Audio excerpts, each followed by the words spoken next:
Welcome back to review number 2 of Backwaters by Lee Rozelle. This work releases on Amazon practically today on May 7th.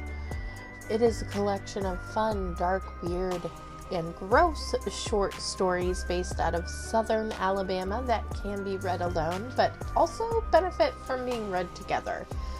For example, Hydromaniacs, which is the novelette at the end, I would recommend as a reader to read this very last. Just read everything else first. Have fun with it. I really enjoyed this work because it combines horror genres by touching on real cultural and environmental issues while creating an eerie setting, disgusting imagery, and really interesting aquatic monsters. Oh, and there's a cult. Alright, so I'm just going to summarize some of these briefly and interject some personal thoughts. If you haven't seen the first review, where I cover the first set of stories, please go check that out. So the next one is Lyle and the Spaceman, which is about the bullshit and banter you'd find in a combo museum barbershop located in the Deep South. They tell stories that go from fishtails to what seem like tall tales. I enjoyed this one because it set a good tone for what's to come. I definitely said ill, what the, and did I just read that right? Several times while I read that story, so it was delightful.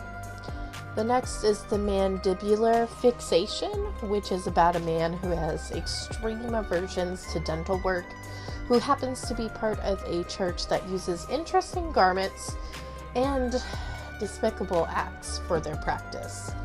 The body horror in this one was very good. I was truly uncomfortable, which made me enjoy the story that much more.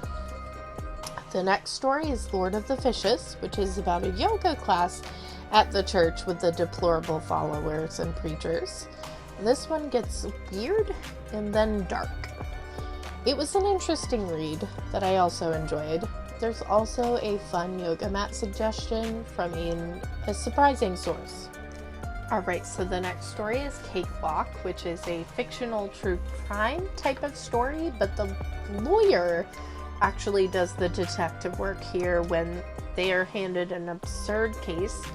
And of course, they think that this will just be another one of those cases where the plaintiff tries to, for lack of better word, bullshit to bank. He runs with it until it runs really wild. I enjoyed this one a lot, and this one was a very example of why this is so entertaining to read, even standalone, but especially when you start to read the other stories. You can see how they connect, and I just really enjoyed that a lot.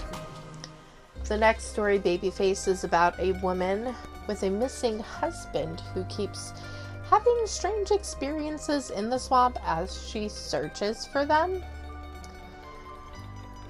I kind of have reading whiplash here, maybe page lash.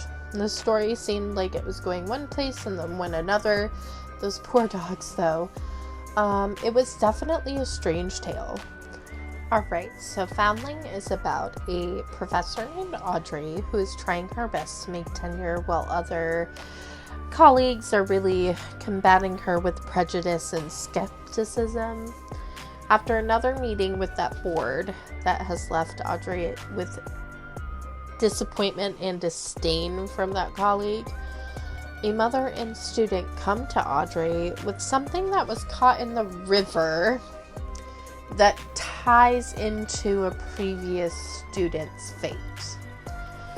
As Audrey searches for answers, she meets other characters from past tales and some new ones that will help shed more light on the aquatic horror that is brewing in Lake Gwyn.